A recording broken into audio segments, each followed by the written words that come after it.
Lucasfilm bows to the irresistible will of This Week in Star Wars. Our favorite trilogies invade Attack of the Show. And something classy to wear at Celebration 5. It's Thursday, April 22nd, and you'll hear about those stories and more This Week in Star Wars. This Week in Star Wars is your source for new and noteworthy developments in the galaxy far, far away. I'm your host, Matt Fox. And now, this week's lead stories. Within 48 hours of the posting of last week's episode of This Week in Star Wars, which strongly called for the release of the original and prequel trilogies on Blu-ray, Lucasfilm rushed head of fan relations Steve Sansweet onto a stage at C2E2 to announce just that release. Bow to your sensei. Bow to your sensei! IGN, as well as almost every other site on the internet, reported on Sansweet's brief revelation. Sansweet gave no date for the release of the films. However, he said that they would contain many extras, including scenes never seen before from the original dailies. Conventional wisdom, as it were, on the internet would indicate that further information will be made available at the Star Wars Celebration 5 this summer.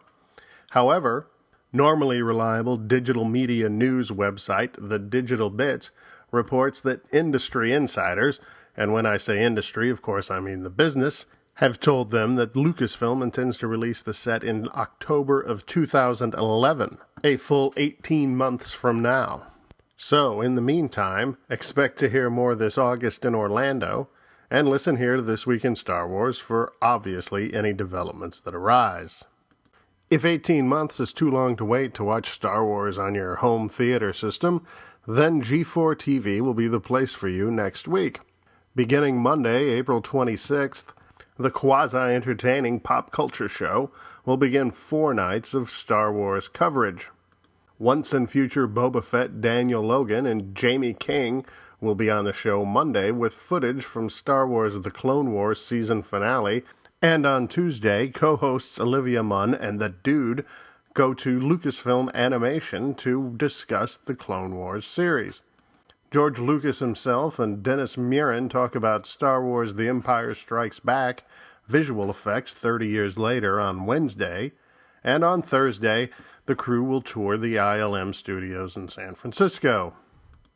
Details are available on StarWars.com as well as the G4 website. Do you like black t-shirts? Well, if you're listening to a Star Wars podcast, I suspect you do. And Star Wars Celebration has the product you're looking for. Not only are the t-shirts black, they come in really big sizes and feature Boba Fett. Wow, do they have us pegged. The shirts are available for pre-order for those who have purchased Celebration 5 tickets. The official pre-sale t-shirt will be mailed prior to the convention, while another featuring the Fett on a jet ski, or a Fett ski, no, let's just call it a jet ski, is available for order now, but pick up at the show. Sizes go up to a Jabba-like commodious 4XL, and there's even a shirt for women. These shirts are available for order on the Celebration 5 website. Soon after this, StarWars.com posted 4 additional t-shirts that will be available for sale at the convention.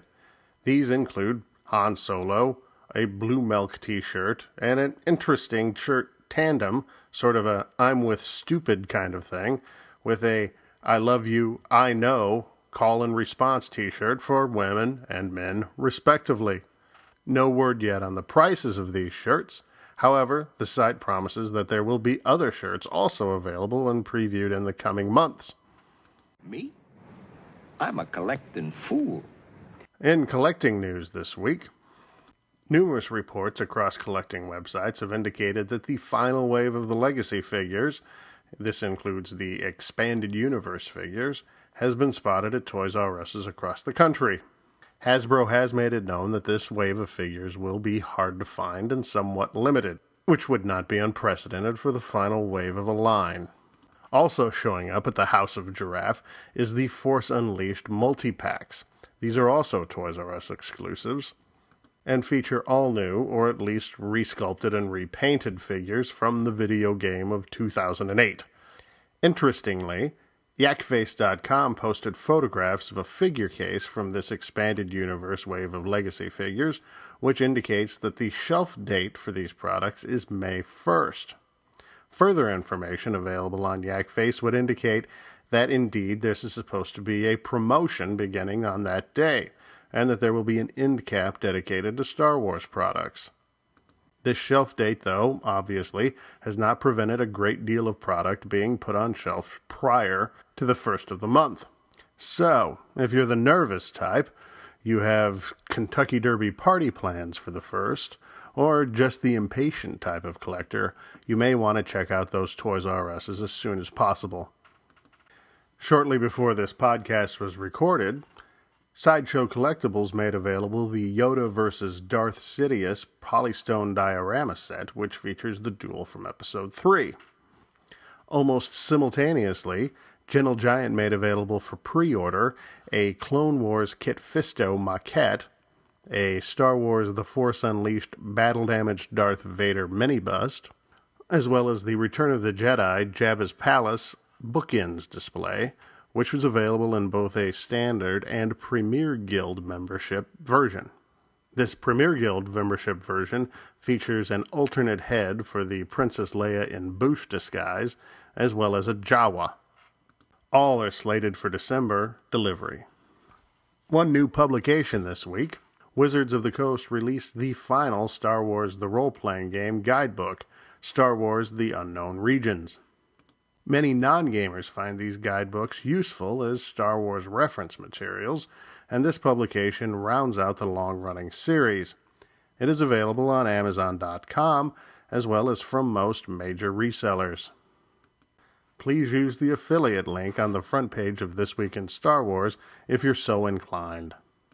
Next week, you can expect to see Star Wars Fate of the Jedi Volume 1 in paperback, Issue 47 of Dark Horse's Star Wars Legacy, only 3 more issues to go after that, as well as Star Wars Insider issue number 117, with Boba Fett covers, both animated and Empire Strikes Back vintage. Hey, Boba Fett! In video games this week, a promotional still was made available on the LucasArts website for Star Wars The Force Unleashed 2. This still features the same image of the Starkiller character, Vader's secret apprentice, that was used in prior promotional images for the video game, but this one features Starkiller on what appears to be Dagobah, standing in front of what appears to be Yoda's hovel. The immediate speculation is that at some point in the game, you will take on the diminutive Green Jedi Master. Let's see how they fit that one into the continuity. And from games not yet out to games long forgotten, Inside Mac Games reports that video game publisher Aspyr has made available 4 classic Star Wars games for Mac users. Knights of the Old Republic, Empire at War, Jedi Knight Jedi Academy, and Jedi Knight 2 Jedi Outcast are now available and optimized for today's systems. Details are available on Aspyr.com as well as InsideMacGames.com. Lastly this week, StarWars.com announced that there will be a year-long charitable celebration of The Empire Strikes Back called The Empire Gives Back. The first 2 events in the series announced were charity screenings in Chicago and Los Angeles. The Chicago shows will be held on Friday and Saturday, May 7th and 8th, and include 4 screenings of the film at the Field Museum. The Los Angeles screening on May 19th, however, is even more impressive, as it will feature a Q&A with Harrison Ford himself. Other events, in conjunction with the Make-A-Wish Foundation, will be held at Star Wars Celebration in Orlando. Additionally, more programs will be announced as the year progresses on StarWars.com.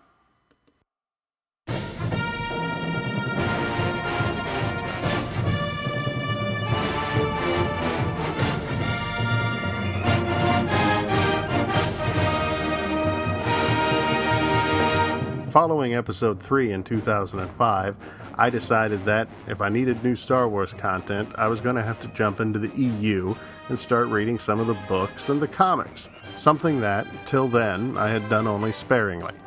Now, there's a lot of books out there, and I've read the big ones, and read the Legacy of the Force series, and started reading the New Jedi Order, and maybe one day I'll get through it. But I do read all the comics. That said, I don't know a great deal about the business of the comics, or the way that Dark Horse runs those lines. However, it's disappointing that the two series that I liked most, Knights of the Old Republic and Legacy, have both been set aside recently. Now, I've had it explained to me that Dark Horse doesn't like series to run too long, or it will be daunting for new readers to join the series, and I can appreciate that. However, everybody seemed to like these series, and they generated some buzz in an otherwise rather moribund EU. A little stability, or at least a series set in the original trilogy era, would be appreciated.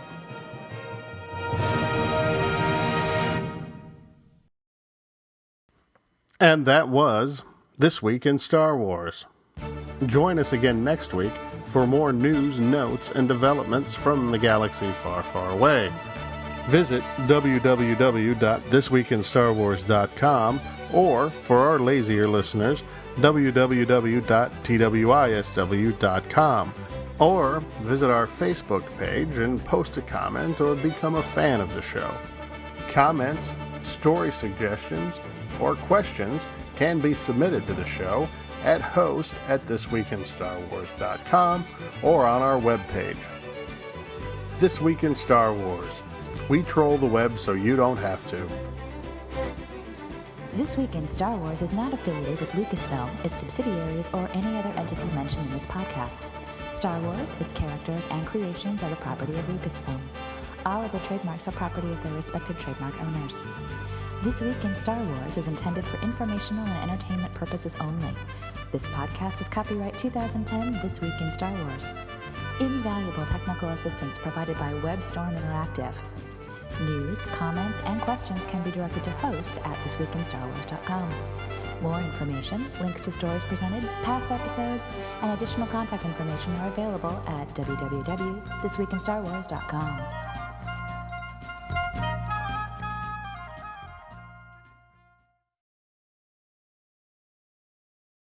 Bow to your sensei. Bow to your sensei!